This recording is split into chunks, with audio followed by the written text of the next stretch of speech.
Halo semuanya, perkenalkan nama saya Noval Rifat Rehan.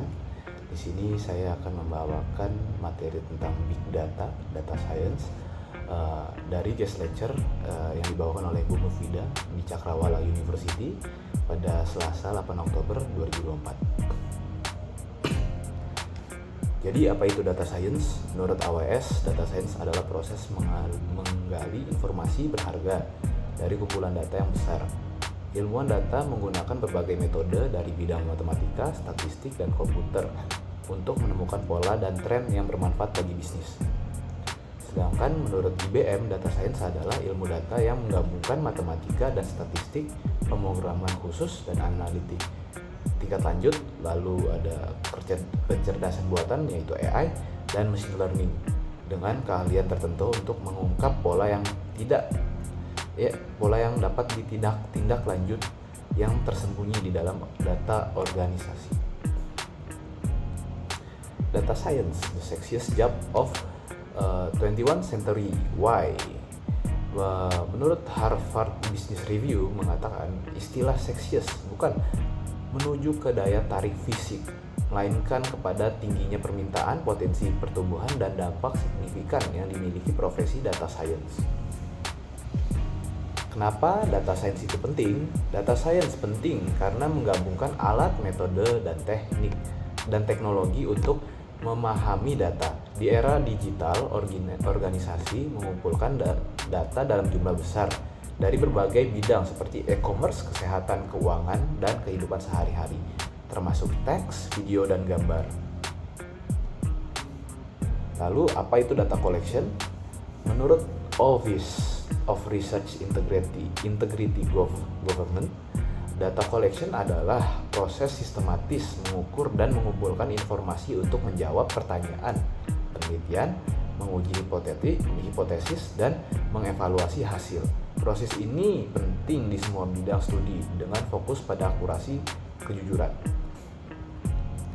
Kenapa data science collection itu penting? Itu ada 4 poin, guys. Jadi poin yang pertama, mengidentifikasi tren hubungan yang tidak mudah terlihat. Yang kedua, membukakan jalan bagi penemuan baru dan solusi yang berdampak. Yang ketiga, mempermudah pengambilan keputusan dan prediksi berbasis bukti data-data.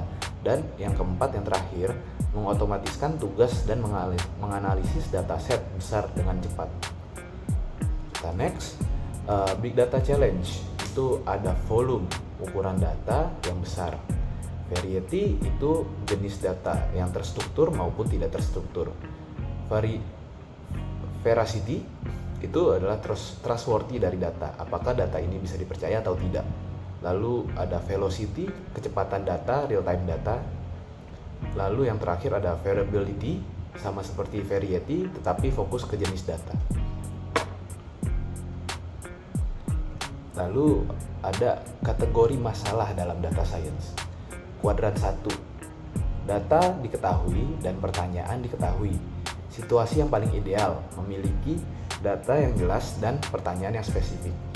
Di kuadran 2, data tidak diketahui dan pertanyaan diketahui. Sudah tahu pertanyaannya apa yang akan dijawab, tetapi tidak memiliki data yang cukup. Kuadran 3, data diketahui tapi pertanyaan tidak diketahui. Memiliki data yang cukup tetapi tidak mempunyai pertanyaan yang spesifik. Dan yang terakhir adalah kuadran 4, data tidak diketahui dan pertanyaan tidak diketahui. Jadi ya tidak mempunyai apa-apa, pertanyaan dan data. Terus data science challenge itu ada memilih model yang tepat. Poin pertama, memilih model yang tepat, memilih algoritma atau model statistik yang paling sesuai dengan jenis data dan pertanyaan. Kualitas data dan pembersihan data, mengatasi masalah seperti data yang hilang, data yang tidak konsisten, atau data bias. Yang kedua ada mencegah overfitting, memastikan model yang dibangun dapat digeneralisasi dengan baik ke dalam data baru.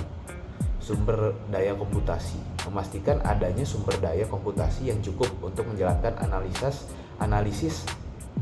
data, terutama untuk dataset yang besar dan kompleks. Yang ketiga, menerjemahkan hasil, memahami dan menjelaskan hasil analisis secara jelas dan mudah dipahami.